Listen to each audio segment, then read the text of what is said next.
और वह है कुरुक्षेत्र। यह बात तो हम सभी जानते हैं कि महाभारत का युद्ध कुरुक्षेत्र में हुआ था, जो आज भी हरियाणा राज्य में स्थित है।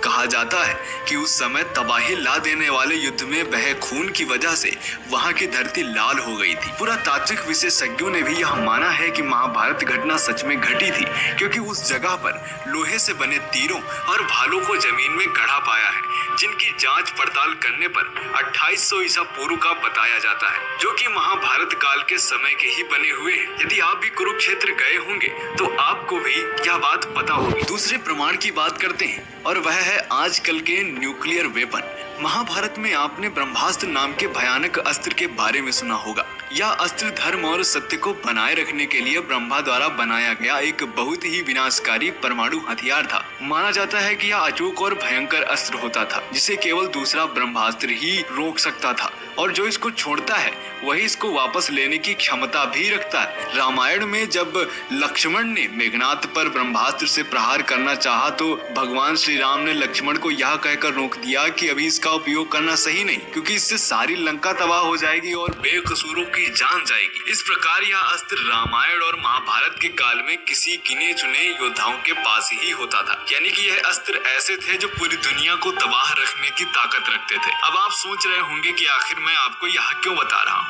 तो बता ही देता हूँ, क्योंकि आधुनिक काल में जे रॉबर्ट ओपेनहाइमर ने गीता और महाभारत का बहुत गहरा अध्ययन किया। गौरतलब है कि अमेरिका ने इसी वैज्ञानिक रॉबर्ट ओपेनहाइमर को परमाणु बम बनाने का काम दिया था।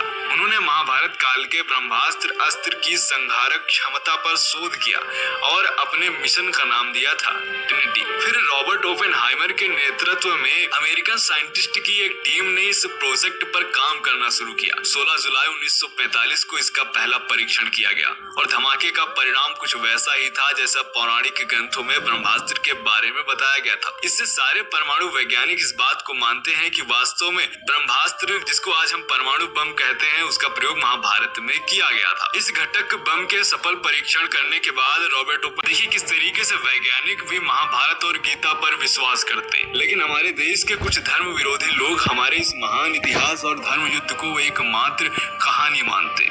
अब आते हैं तीसरे प्रमाण पर और वह है अंग देश का प्रमाण।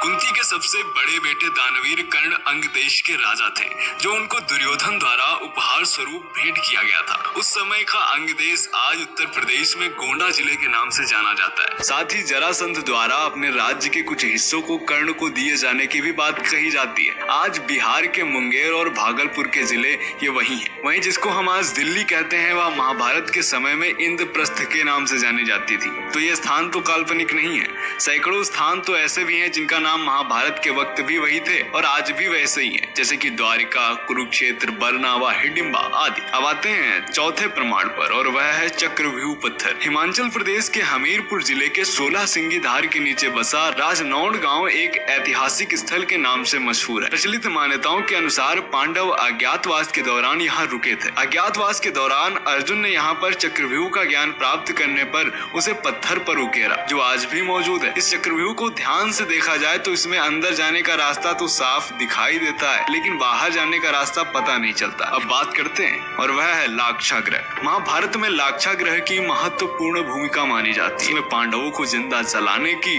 साजिश रची गई थी, लेकिन सुरंग के माध्यम से पांडवों ने निकलकर अपनी जान बचाई थी। यह वारणावत यानी कि वर्तमान बरनावा नामक स्थान में बनाया गया था और इसके प्रमाण आज भी मौजूद है। अब बात करते हैं छठे प्रमाण के बारे में और वह है श्रीमद् भगवत गीता। जिन्होंने श्रीमद् भगवत गीता पढ़ी होगी उन्हें अच्छी तरह पता होगा कि उसमें अधिकांश श्लोक सिर्फ 2-2 लाइन में लिखे गए, और अगर आप किसी भी एक श्लोक को पढ़ें समझें तो ये श्लोक बहुत कम शब्दों में और बहुत अधिक बात कह देते हैं, मानो गागर में सागर। और जितनी गहरी बातें उसमें लिखी गई हैं, ये बातें किसी सामान्य मनुष्य द्वारा बिल्कुल नहीं बताई जा सकती। आज मानव सभ्यता बहुत विकसित हो चुकी हो, लेकिन आज भी गीता में वो ज्ञान है जो अकल्पनीय और अद्वितीय है, जिसे एक सामान्य व्यक्ति का दिमाग सोच भी नहीं सकता। इसे कोई महान पुरुष या स्वयं भगवान नहीं बता सकते। और यह इस बात का सबूत है कि भगवान श्री कृष्ण थे और उन्होंने गीता का वाद संवाद अर्जुन के साथ किया, तो इसलिए अर्जुन भी थे, और अर्जुन थे तो फिर पांडव भी थे, और पांडव थे तो फिर महाभारत भी हुआ था।